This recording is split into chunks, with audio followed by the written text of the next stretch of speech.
and welcome. My name is Devangi Datta and I am a senior school student of GD Birla Center for Education.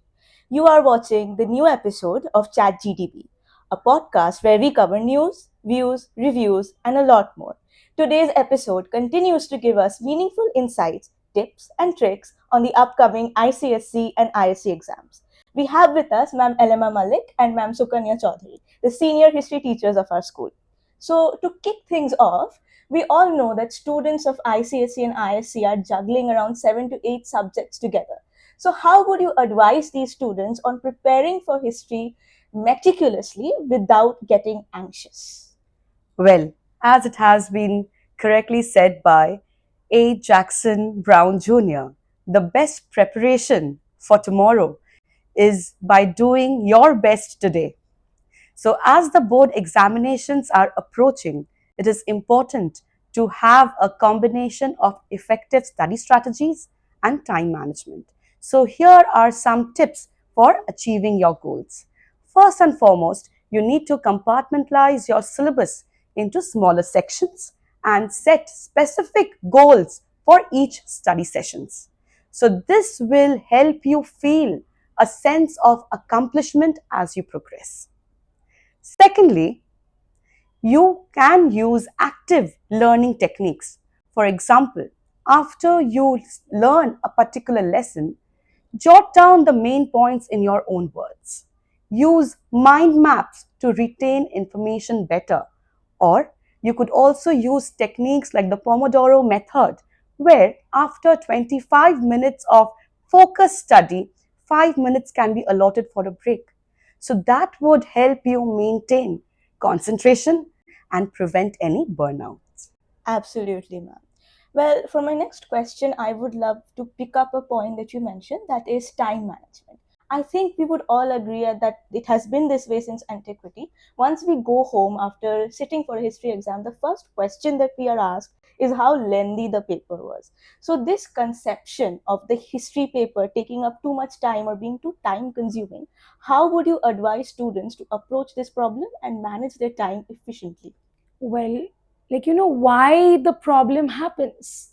The reason is students tend to write too much in the first half, as a result of which there is a time crunch towards the second half. I will tell you how to deal with this. Now, you have got 3 hours in hand and there are 3 sections. First 15 minutes, you're supposed to read the question paper effectively. Judicious reading of the question paper. Now, my suggestion is to go for sections B and C first. Read those sections first. Why? Because you have to make a choice over there. Well, if you would allow me to chime in for a Sure. second, this process of choosing a question, what if a student is well versed in both questions? What if they can attempt both? Then how do we make that choice? Absolutely. Like a child can be very well prepared with both the questions. But at that time, if you weigh both the questions, the child will definitely be prepared more with one than the other. So my suggestion would be to go with your instinct. Write the answer you know you are better prepared and come back to the other question once you are done with the entire paper. If you have time, but do not make the mistake of writing both the questions, the or question at the same time. You are going to consume a lot of time then. Now coming to how can you manage time to answer your question. Section A, which has 16 marks. There are 8 MCQs and there are other 1 marker questions. Over there, you cannot give yourself more than 40 minutes. Children, please remember, if you can't answer a question, do not linger around. Leave it, you will get back to it later. So now coming to section B. You have to attempt 8 4-marker questions over there. You cannot give yourselves more than 1 hour 5 minutes maximum. You need to start section C sharp at 3:45. Keep it in mind. And finish off the paper by 4:45, which means 15 minutes per questions. There are 4 8 markers, 15 minutes for each question.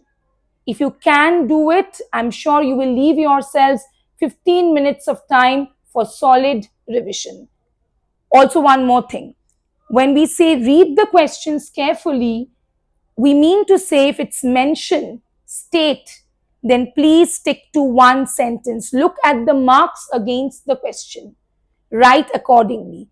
Elucidate, justify. Over there, you need to elaborate a little more. Practice papers, time yourself for a better time management. Thank you. That was very knowledgeable, and I assume that juniors and seniors alike will take this advice very seriously.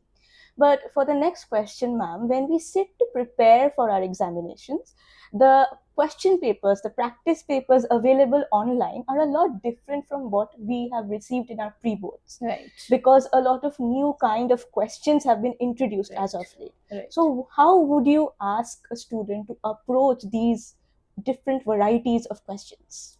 Well, Debangi, if you look at the question papers now, 25% of the question paper, according to the new education policy, has been allotted to high order thinking questions. Now, I would like to segregate the type of questions for a clearer understanding of our viewers. The first kind of question that I would like to talk about, they are the multiple choice questions. Now, in the multiple choice questions, I'll just give you a very small hack. Do not look at the options first. Read the questions, cover the options. Try to recall the answer. Okay? Once you are through, then look at the options. If you find your answer, you save a lot of time.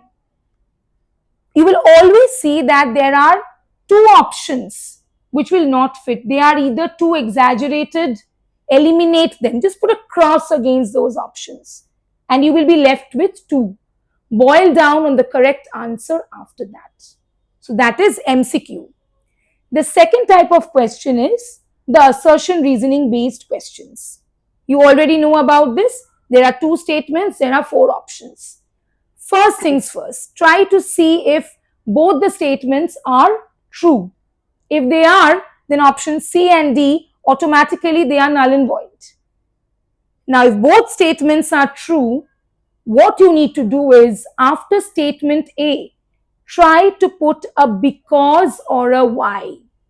If your reason answers that, then you go with the first option, and if it doesn't, go with the second option. The third kind of question, which often students get a little confused with, we'll see that there's a not. Which of the following is not? And you have to understand one thing, that not will be given in bold letters. Read the question properly and then answer these not based kind of questions. Now, I would like to elaborate a little bit on the case-based question. Children, you have already appeared for your pre-board examination, so you know what case-based questions are. They are open-ended questions that inquire that present, real, or hypothetical scenarios. For example, like a treaty, or social movements, or for that matter, a political speech, where the students need to analyze, interpret, and solve the problem. So in your paper, you will see a passage or an excerpt would be given, and a question in relation to the passage would be provided as well. However, children, it is not exactly like a comprehension that you do for English. So you will not find the answers in that passage. Do not try to hunt it from there. So you need to understand the passage that has been provided, then apply your knowledge, think critically, and come up with your answer based on that passage. Moving on to the next type of question, that is the most likely question. Now, how do we solve this most likely question? First and foremost, you need to understand the time period, the location, and the key elements that have been mentioned in the question. Thereafter, you recall the key events, the figures, and the trends that have been related to the topic in that question. Then you analyze the options and consider the cause and effect relationship. then only you'll be able to eliminate the option that contradicts the known historical fact. For example, say a college student named Roshni is doing a project work on a prominent social reformer whose work revolves around Dalit rights. So the question out here arises, who is Roshni most likely working upon? So four options would be given. Option A, Firoz Shah Mehta. Option B, Surendranath Banerjee. Option C, Jyotiba Phule. Or option D, Lala Lajpat Rai. So Debangi, would you like to answer this question? That would be option C, Jyotiba Phule. Absolutely. Very good. Okay. So, like another type of question which I would like to talk about is the picture based question. Now, often what happens is students are not able to identify the person in the picture. Hang on, do not panic. Read the question. The question is going to give you a cue to, or rather, navigate you in the right direction. Also, it might happen that there are like newspaper cuttings. I'll just give a small example to explain. India's borders get attacked. Now, there are 4 wars which are there in the ISC syllabus. Which war is being talked of? What is the hack over here? Try to look for the date in the newspaper. And the date is going to give you an insight which war has been spoken of. So these are not difficult, students. All you need to do is, as we are saying over and over again, read the questions carefully and you will be able to answer it to perfection. Thank you very much, teachers. That was very insightful, and I will be sure to keep that in mind. But for my next question, I would like to ask you whether it is an option for students to study selectively. Well, some level of selective studying in ICSE class 10 is possible, but it is not recommended to just focus on a few topics, as the syllabus is comprehensive and questions may come from any part. Thus, making thorough understanding of the key concepts a crucial factor for success. Now, the ICSE exam, it includes a mixed question types. For example, short answer type of questions, long answer type of questions, and application-based questions as well. So this means that you need to be familiar with the different aspects of the syllabus. Well, you may prioritize certain topics like the Union Parliament, First War of Independence, the Gandhian movements, or the world wars, including the rise of dictatorship. See, these are heavy topics. These need to be done in details, but you need to cover the other essential areas of the syllabus as well. So my suggestion is abide by the scope of the syllabus and try not to be too selective, as it may be detrimental as you move ahead with the MCQ portions. Very much so, ma'am. Well, as we approach the end of today's session, I would like to go ahead with a rather personal question, which I believe a lot others have as well. You know, ma'am, often in your class, I find myself asking, or rather begging you for marks, even after I've written page after page for an answer, and you've still been gatekeeping that 1 or 2 marks from me. Why is that? That is purely unintentional, Debangi. Now, what I would like to stress upon is it's always quality over quantity. You might write pages, but you might not write the relevant points which I am looking for. Now, once again, let me explain this with an example.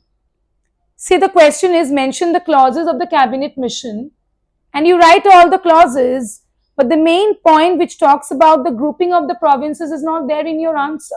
Automatically you lose out on a mark or 2. It is very important for you to understand the demand of the question and answer accordingly. We always in our classes stress upon keywords, key points. There might be a plethora of reasons, but among them there are a few which are the most important, which will fetch you full marks. Absolutely, ma'am. I will keep that in mind going forward.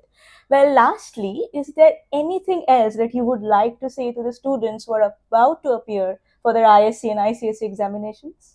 So one small suggestion that we would like to give is, children, do not leave any question unattempted. Right. So basically, there is no negative marking. If you do not write a question and come, you automatically miss out on a mark. But at least if you try and write something and come, you might just get a mark, you never know. So it is always advisable, even if you're not sure, do not leave a blank space and come. At least try to write something closer to it that you are aware of. So we wish you all the best for your upcoming examinations. And we all know that you will come out with flying colors. Good luck, students. Thank you very much, teachers. And I believe I speak for all my peers when I say that this session has been quite insightful. Till then, stay tuned. This is ChatGDB.